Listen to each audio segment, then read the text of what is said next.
Evening, everyone. It is another episode of Direct Line. We have our special guest ambassador, James Gilmore.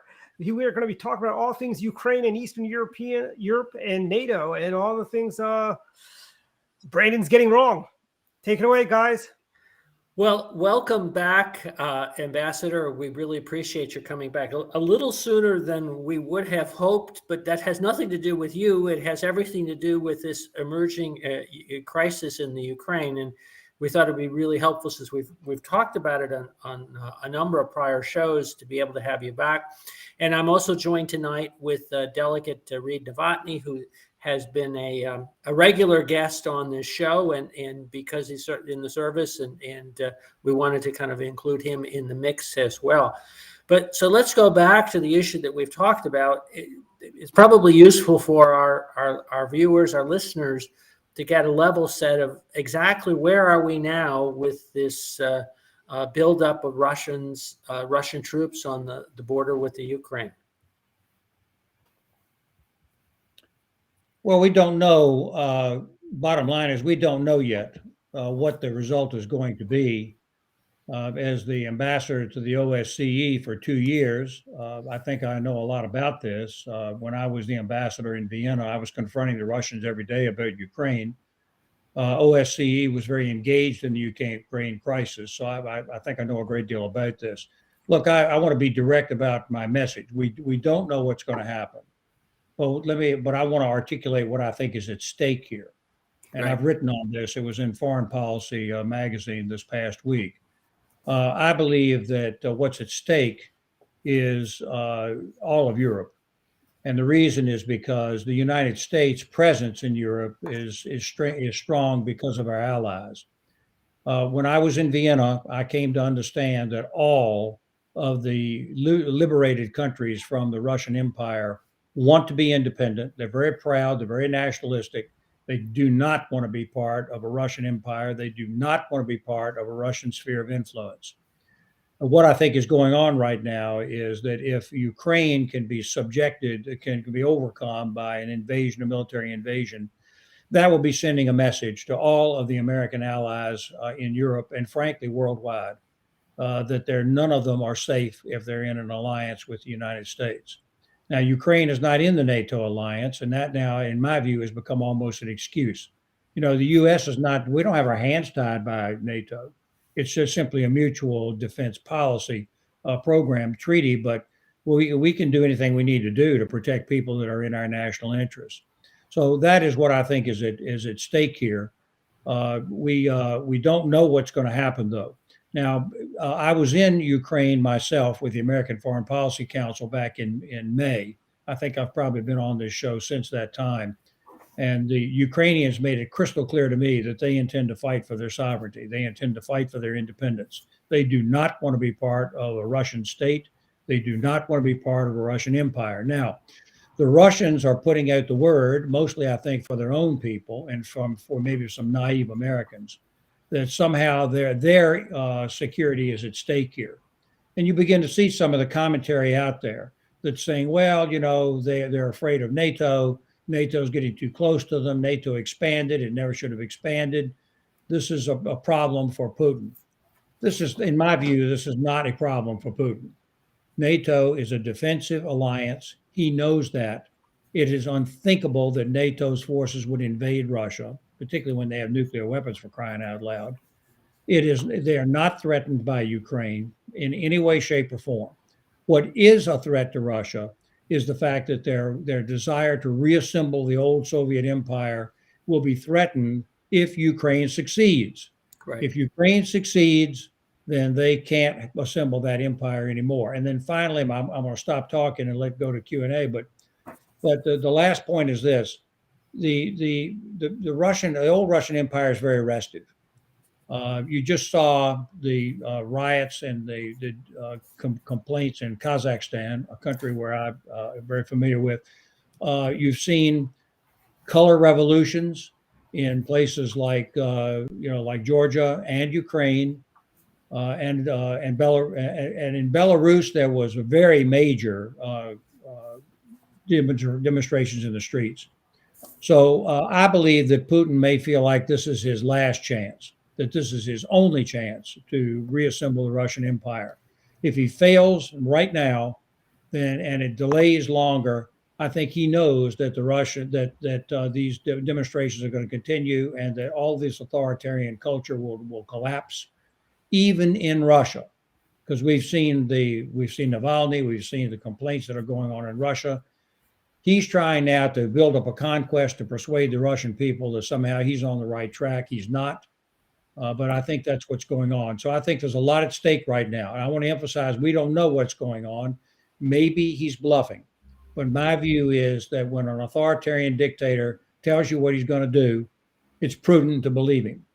So that's kind of where I am at this point. I'll have any further discussions y'all would like to have. Sure. Well, one of the paradoxes of this is that this has been a crisis with the relations between the Ukraine and Russia for quite some time, going back to 2014. Well, prior to 2014, but certainly 2014 is a key point in that process, in which the Russians invaded and took, I don't know, I estimated about 15, I think, roughly percent of the territory in the Donbass. And it's paradox in that if it has done anything, it has driven the Ukrainians closer to the West. They certainly have aspirations to be part of the EU.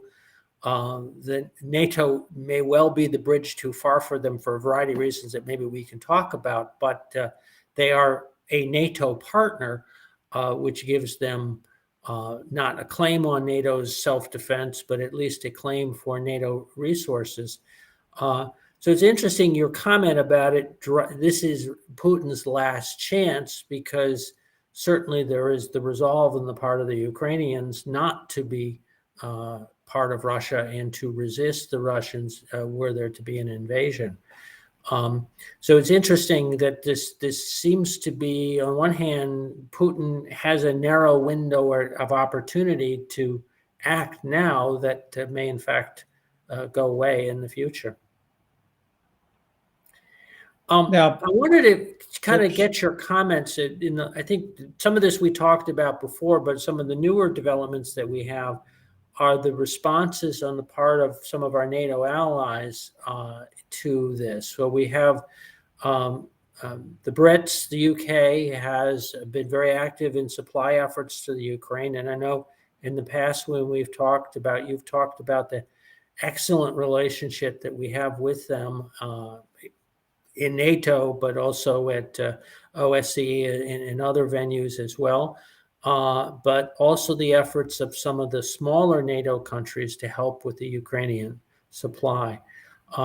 Maybe I should stop there and give you a chance to comment before I ask you about the Germans. There are a couple of things. First of all, the Eastern Europeans, I think, are rallying very well. They really don't want to see the Russian influence spread back into Eastern Europe again. The British have been about as good as they can be. I'm really happy with the way that the British are behaving, not just in Europe, but worldwide. They're doing a great job in the Pacific. They're standing up and really meeting the challenge. And the Germans are not. That's a very complicated country. I think I understand them very well. I think they're making a stupid, wrong, long-term decision to behave like this, because it makes everybody in Europe very insecure about whether or not, when the chips are down, the Germans will be there. It might be as simple as the Nord Stream pipeline, but I just think they're complicated people. They're still suffering from their reputation in World War II, and they're all screwed up mentally. I think they think that if they send in weapons or allow German weapons to be sent, that somehow they're going to look like aggressors. I would take a different view. If I had a chance to talk to the Germans, I would say, no, remember your own background. And that was that you guys were not only a dictatorship, you supported dictatorships. Now's the time for you to show that you really have changed and stand up for democracy and liberty in Europe. And you're going to win a lot of friends in Europe. But I don't get a chance to talk directly to the Germans unless they're listening to this podcast. I will say one more thing that I want to say. We don't know what's going to happen here. it might be that what the Russians are really playing for here is this Normandy format negotiation that has been underway ever since I was ambassador. That's a process where the Ukrainians, the Russians, the Germans, and the French get together under what's called the Normandy process to try to bring peace in eastern Ukraine. And the deal that has been sought, which was called the Minsk Agreement, which the Russians have been trying to do, is that they're basically saying, look, we want to see elections in Donbass and Luhansk. And those elections, they think, are going to certify that those two areas are going to be autonomous or semi-autonomous from Ukraine. Ukraine doesn't want their eastern provinces to be semi-autonomous. But the Russians saying that the Minsk Agreement called for the Ukrainians to put in their constitution that a free election would be held in eastern Ukraine, and the Ukrainians are saying you can't have a free election as long as the Russian proxies are there with all their guns and Russian little green men are over there. You can't have that election. So it may be that plus the acceptance of the Crimea conquest is what they're really playing for. But this is now it's beginning to get a little complicated, the geopolitics, but that might be what they're trying to do. And that would mean they'd be trying to leverage the Germans against the French and against the Ukrainians in order to try to bring back a incorrect interpretation of the Minsk agreements. Now that, I don't know what's going to happen. It could be it's a bluff. It could be it's that. It could be a full-scale invasion. But my hope is that we can get enough supplies, material, and Javelin missiles to them to really bloody up the Russians if they decide to come in. If you don't mind me jumping in real quick, Ambassador, again, thank you for coming on. So that was going to be one of my first questions is we, the United States, have started to provide foreign aid more quickly, obviously, lethal foreign aid. Is there a list that you have, or is it just more of the same of what the U.S. can currently do in this non-kinetic effort that we're at right now? We're not shooting or doing anything right now. We might be doing some low-level intel, low-level cyber attacks between the two countries. But right now, is there something more that you would like to see the administration doing other than sending the current aid that they just sent? Well, I think as much as possible. If we have trainers in there, we ought to be training them because that bolsters up the morale of the Ukrainians and makes them feel like they can actually stand up to the Russian invasion. I think that the Javelin missiles are good because it allows us to blow up some tanks. I think we ought to have a Javelin for every tank, and I think that would be a good thing to do. So I believe in those things. However, when I was ambassador, I watched the Azerbaijan-Armenia war. I watched it. And the Armenians dug in and said, we think we can win this war. And what happened was that the Turks provided unmanned aerial vehicles to the Azerbaijanis, armed vehicles. And they blew up all of the positioning of the Armenian army. It was a walk away. And that was the provision of those kinds of drones based upon NATO standards, because Turkey's obviously equipped and part of NATO. Well, if the Russians do the same thing against the Ukrainians, it's going to be a walk away there too. They may not have to move a single soldier into harm's way if they can use that. So we need to be sending in drones. I understand the Turks are in fact providing the Ukrainians some drones, which is a very happy result. Air cover is an issue. We don't intend to put our Air Force in there. We could control the airspace of Ukraine, but that would be putting the American Air Force and now NATO Air Forces directly against the Russians. Personally, I think we win that gamble. I don't think the Russians would challenge that, but I'm not the president. So he may be wanting to be a little more cautious about that. I want to say two things, then I'll stop very quickly. Number one, we are where we are because Biden screwed this up. He came into the presidency. He immediately withdrew the Trump sanctions on the Nord Stream pipeline. The New START treaty on nuclear and missiles in Europe, the Russians did not want any change in that. Trump was demanding that their missiles be included in the negotiations. Biden came in, just gave them their New START treaty. So Nord Stream 2, New START treaty, and then, of course, the catastrophe in Afghanistan. Biden has invited this. Biden has invited this, and he's invited it in Taiwan and China also. So that's why we are where we are. Now, he did, in this past several days, put some American soldiers on notice that they may join NATO forces in Eastern Europe. I think that's a good thing to do. He's not agreeing to put those troops into Ukraine, but if I were Putin, I'd be a little nervous about that. I'd be a little worried about the fact that 40,000 NATO soldiers are rallying on that border over there. And, you know, he would believe that they would not be coming into Ukraine because we've said that. But, you know, if you're gambling, you don't like that. You think that's kind of a risk for him if we've got those troops over there. So I applaud that. Okay, so I'll stop and answer any more questions that y'all want to ask. Well, I was going to, you raised an important issue, which is the moving, in effect, the sort of the NATO line has been moved farther to the east with the introduction of NATO countries like Poland, but also particularly the Baltics, which were part of the Soviet Union. In effect, the Putin's actions have hardened that line, but they have given us, some pause about just how far forward that line would be, and how Putin reacts to that. Are your thoughts about that? I mean, we've talked about moving troops into Eastern Europe. Obviously, that's a commitment we made with NATO.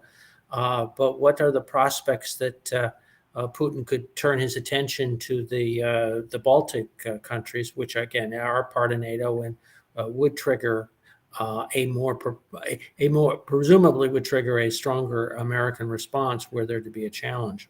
I think the fear here is that if Ukraine, a non-NATO country, is subjected to a military conquest, then, you know, that's the next step.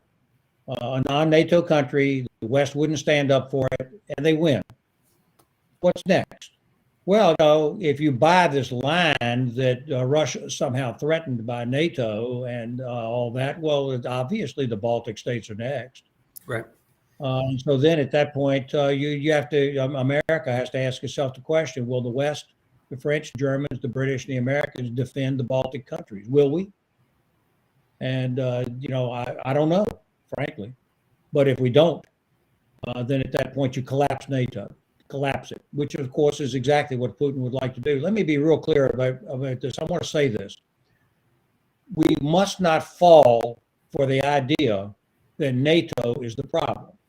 We must not be taken in, we suckered by this argument that he's making to not only to the Russian people, but also to suckers in the West, that NATO is the problem. NATO is not the problem. It is not threatening Russia. Let me tell you what NATO does do. NATO would prevent Putin from engaging in the NATO member countries in Eastern Europe and the Baltics. That's what it would do. If NATO is firm and strong in existence, it prevents him from doing what Gilmore thinks he's trying to do, which is to reassemble the old Russian sphere of influence in Eastern Europe against the wishes of the country, the citizens of those countries. If NATO is strong and present, he can't do it. And I think that's his objective. His objective is not to protect himself from NATO. His objective is to be aggressive towards Eastern Europe. And I think we ought to tear the veil away and, you know, just say that the emperor has no clothes. That's what he's trying to do. And we're not going to let him do it. You know, it's not only not in the American national interest. Think about the American position of the principles of liberty and freedom that America's always stood for. That's what's causing countries around the world to rally to us. If we give that up and say, that, no, we really don't care about that, we're going to stay home and take care of our own business and worry about COVID, then, you know, or the race-based stuff that we're all talking about right now, and that's all we're thinking about. I don't know why any citizens of the world would rally to us. I think they'll make their deals, and I don't think we ought to be doing that. It's not in the American national interest. I wanted to double back and talk a little bit about the Nord Stream 2 pipeline. And you referenced the decision by the Biden administration to go ahead with it, or to permit it to go ahead. Now it's essentially complete, although there are, I guess, some regulatory and testing that is going on. So the pipeline is not online, but it is almost online. Now the decision was to green light that. Nobody has said. Well, I don't think the Germans have not been clear that they would close it down. There presumably are some steps that could be taken to keep it from coming online as part of a sanction package. Could you expand a little bit about the politics of Germany that leads them to kind of be less of a partner in the effort to help the Ukraine? I think that the behavior of Germany right now is strategically wrong and a long-term problem for Germany. They are under the NATO umbrella. Frankly, the Germans and the French are running the European Union, and a lot of the smaller countries of the European Union really don't like that. They already are a little peeved at the French and the Germans for behaving the way they do. But, everybody always thought the Germans were a linchpin of defense of civilization in Western Europe. If they behave like they're not, I think that's a long-term problem for everybody, and especially the Germans. And I would tell them that. In fact, I might send them a telegram. But the real problem right now is that that the politics is all screwed up in that country. And, frankly, I would not have conducted the ambassadorship in the same way our American ambassador did over there. But the fact is that my good relations with the Germans in Vienna, I'm not in a position to try to do anything to impress upon them at this point. But I'm just not sure where you're going with this. I just think that their position is deplorable. They Right. have said they won't send weapons to Ukraine when they should be sending weapons to Ukraine. Yeah. They actually blocked the Baltic countries from sending German-made weapons to Ukraine. That is incredibly deplorable. That's not even their responsibility.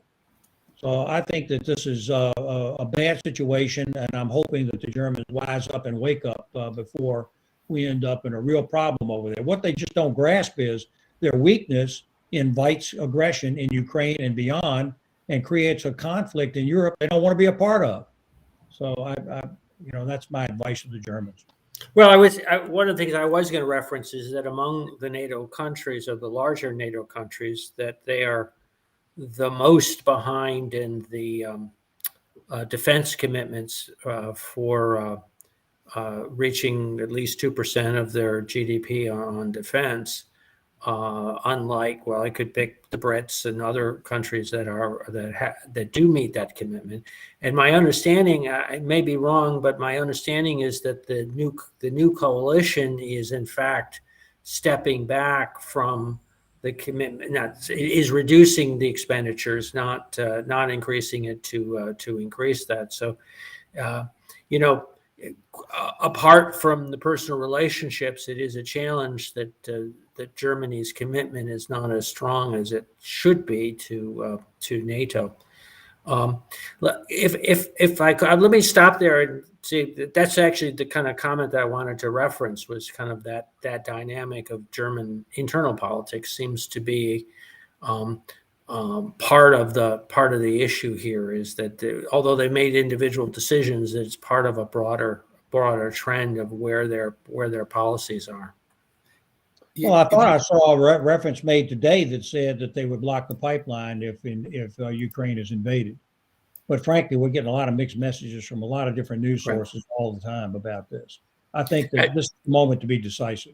That would be encouraging. It may be worthwhile to kind of focus. We're being Europe centric, if you will, but certainly one of the dynamics we as Americans should be aware of is what this does with China and their buildup in the South China Sea, and the possible threat of an effort to retake or to take Taiwan.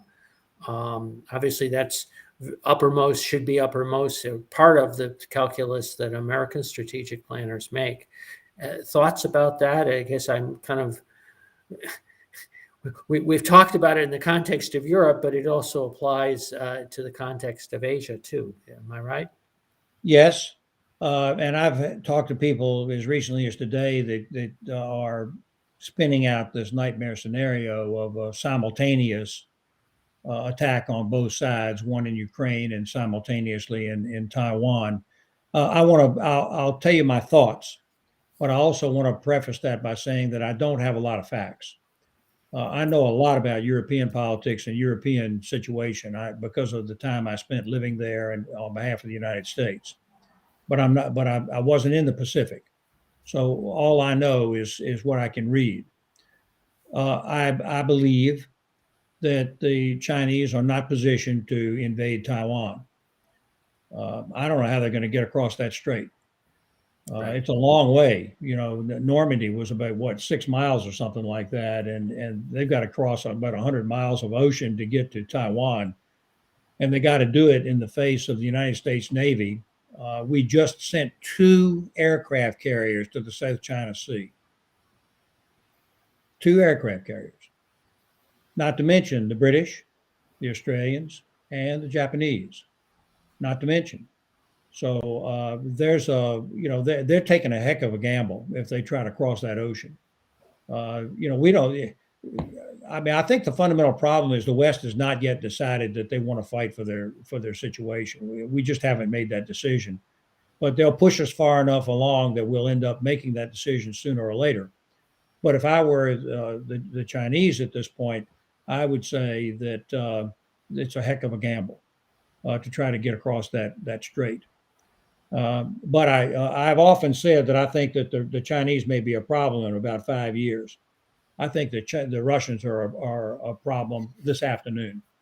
And that is a very interesting, excellent point. Is the perception is that the Chinese have a longer time horizon, which is somewhat more comforting, and at least it doesn't give us a crisis right away. But we're aware that they're building up their Navy and they're building up their resources, and they certainly have had their eye on Taiwan for at least, I guess, going back to 1949. But Putin, on the other hand, may well have a much shorter time frame that he is enacting, and you've already referenced that as well. As a student of sort of history, I'm kind of struck that Russia has had a history of getting into conflicts where they have misjudged the outcome. And I think of, say, the Japo-Russian War, and they thought things would go very smoothly. And I wonder the calculus of Putin, of a resistant Ukraine, and things not going as well as Putin, of a potential backlash within Russia. And there is some thought that Putin's position in Russia is not as strong as he nominally has elections. We can talk about how that process unfolds, but that were there to be strong resistance from the Ukrainians, which we have every reason to believe there would be if there was an invasion, that there would be also a backlash to Putin that is certainly should be or ought to be part of his calculation as to whether or not to invade Ukraine. So I'm now asking you. I know you've carefully involved all crystal ball questions as appropriately for somebody to diplomat. Now I'm asking you to go look at the crystal ball for sort of internal Russian politics.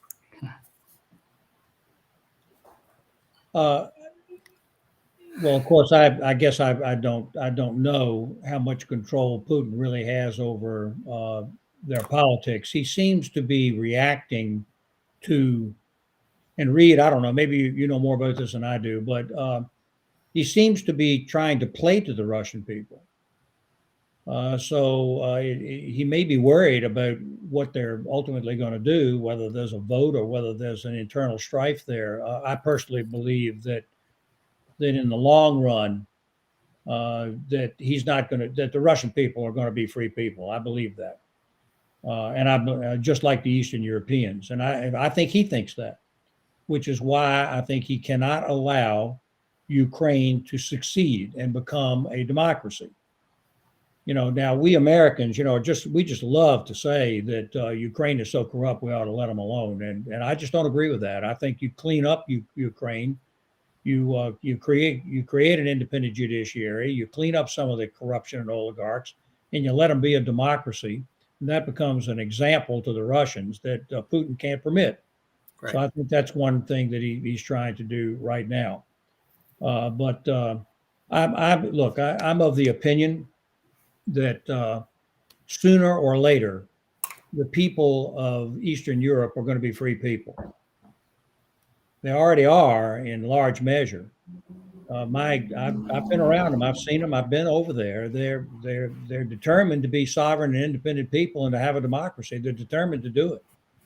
And even members of the Balkans are, some of them, and it's just very exciting. And I think the authoritarians feel like that this is their last roll of the dice right now. That this is a moment when they can try to control people and to turn the hinge of history away from freedom and democracy and in the hands of authoritarians. I mean, the Chinese are the best at this. I mean, I think what they're doing to the Uyghurs is a genocide. What they're doing to the Hong Kong is a catastrophe. I think what they're doing to the Chinese people writ large with their surveillance state and their scorecards for their citizens' civil rights are crimes against humanity. And I believe sooner or later the Communist Party will fall in China. I'm not really very pessimistic about that, but I think all these authoritarians may push it right now because they think this is their last chance before their own people rise up and rebel against them. Ambassador, if you don't mind jumping in real quick. So I am positive you understand, but maybe you can explain to our listeners here today, the state partnership program through the National Guard, where we assemble a state that actually partners with a nation state overseas. So, for example, Maryland partners with Bosnia, Herzegovina, and also Estonia. So Estonia is, I personally, being a part of the Guard, had some Estonian DOD, their equivalent officials, into my office not more than a month ago, and this was a very high on their topic also. Because following this storyline, right? If Ukraine goes, Estonia is right there, right? It's a former Soviet property in Putin's mind. It's something that Putin could use to say, I'm bringing back the former Soviet Union and moving along his war path. So I guess the bottom line question is, first of all, I love your enthusiasm for freedom and democracy around the world. I wish all of our public officials would have that same enthusiasm, and I love it. How does our current administration actually push that out and make the American people supportive of any actions or the actions we might have to take on behalf of Ukraine first, or maybe where the next place is? If you were sitting in the White House, what would you be signaling to the American people to say the important things that you're talking about in making this clean stop right here and protecting freedom around the world?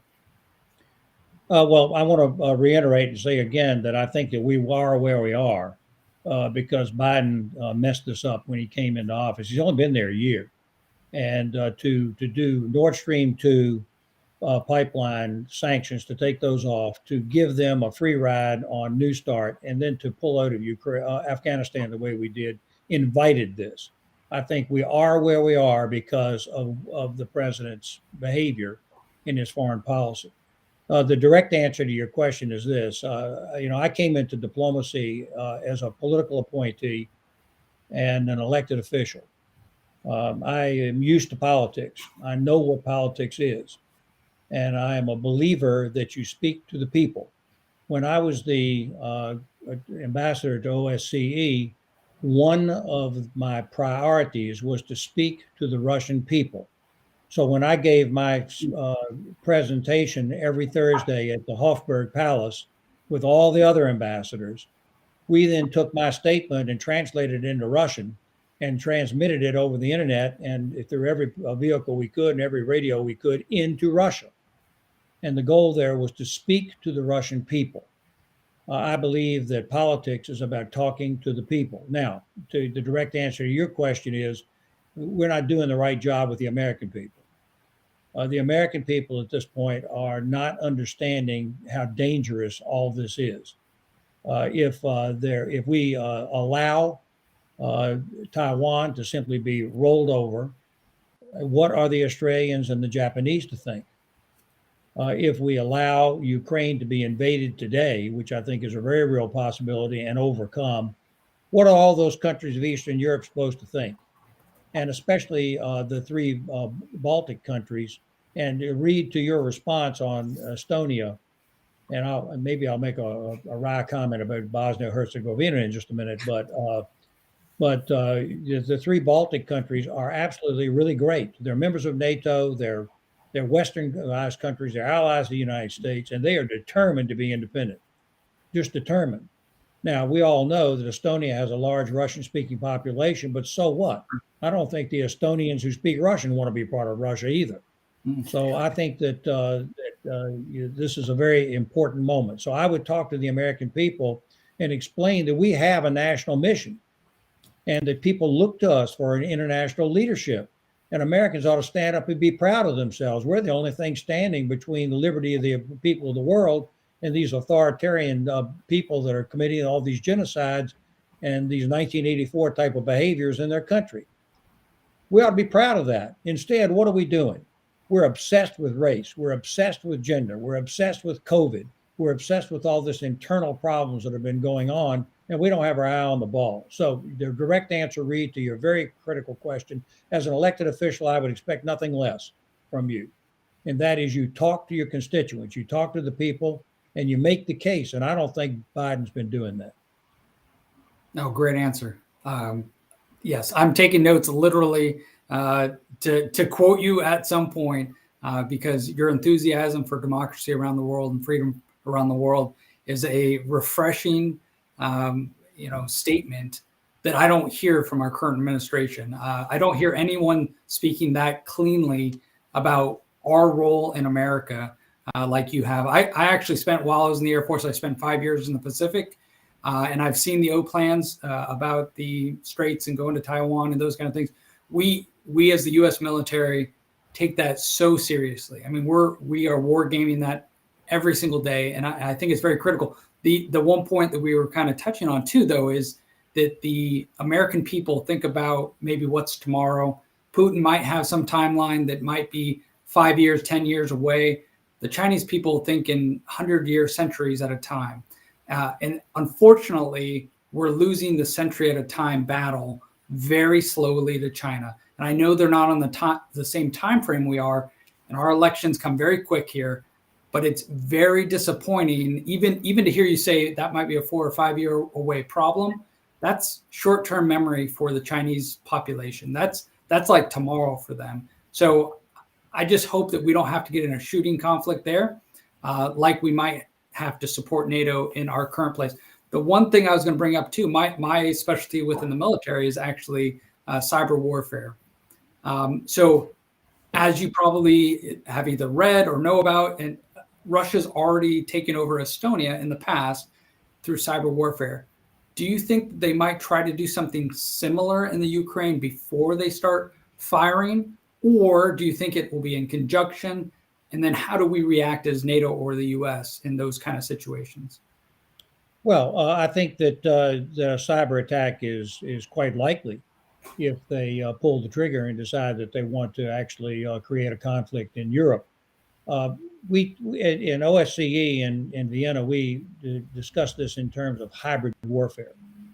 And that's asymmetric warfare. It's hybrid warfare. And that means that and I believe this, you rally all the pieces of your national power against an adversary, and that's hybrid warfare. So what is it? Well, it's obviously the military. It's obviously tanks and missiles and airplanes. That's one thing. Diplomacy is another part of hybrid warfare. You use your diplomacy to try to intimidate your enemy into giving you what you want without having to shoot. There's propaganda. There's the control of the media. There's the ability to message. And I want to come back and just before I leave this point, I want to say one more time, look what they're doing in messaging. Their message, they're sending everybody, including the Russian people, their messaging is we are the victims. NATO is the enemy. They're up on our borders. We're afraid of them. We have to push back on your behalf, Russian people. That is baloney. That's not what's going on. NATO is not a threat to the Russian people. They are a threat to prevent Putin from reestablishing the Russian Empire. That's what it is. And that's why NATO has to stand. But then the other point is cyber.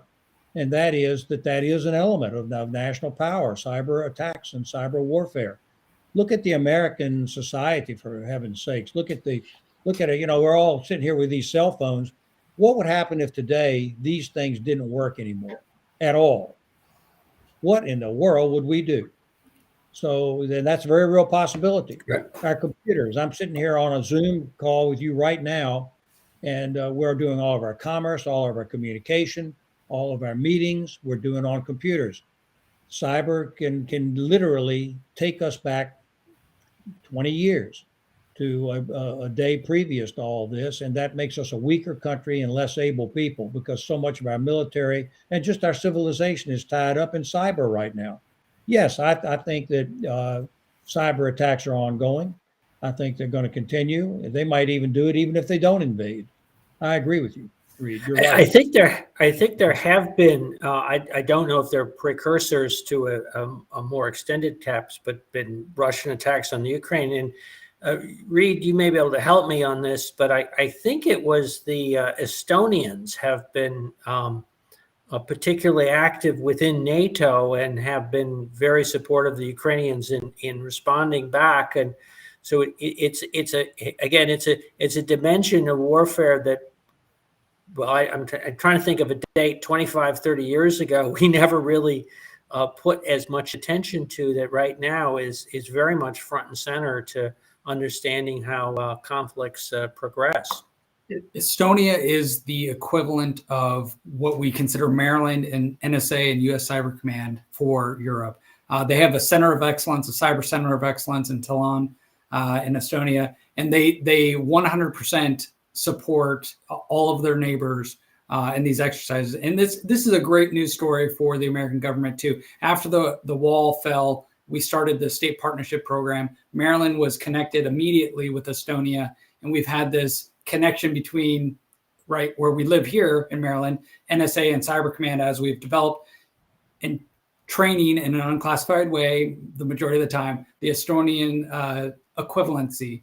So it's been such a great story to talk about how our guardsmen who are maybe full-time NSA employees serve on the weekend and then go to Estonia on these trips and train them how to do good things and defend themselves, because their entire economy was crippled, just like you said, Ambassador. And they were just dead in the water when they were taken over by the Russians. But they rebounded, and they're most digital economy in the world now at this point. So it's a great news story in the long run. So, well, I think this. I think that Putin is, making strategic errors here. As long as we don't fold, look at the Finland and Sweden. Now, I knew those ambassadors very well at OSCE, and believe me, they are on the Western team. But they are neutrals, but they were very much with us, no question about it. Both of those countries at OSCE. Look at them now; they're thinking about joining NATO, for crying out loud. I think Putin is really being stupid in a lot of ways, and that makes me feel like that what he's doing is he's going for all the marbles. That's what really worries me. That he feels like this is the moment when he has to gamble. Yes, sir. Well, that is, we're coming up to the sort of the top of our end of our show.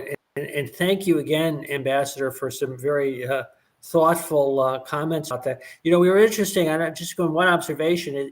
What's fascinating is in the Ukraine is the use of the Russian language has plummeted in the last, I don't know, since 2014.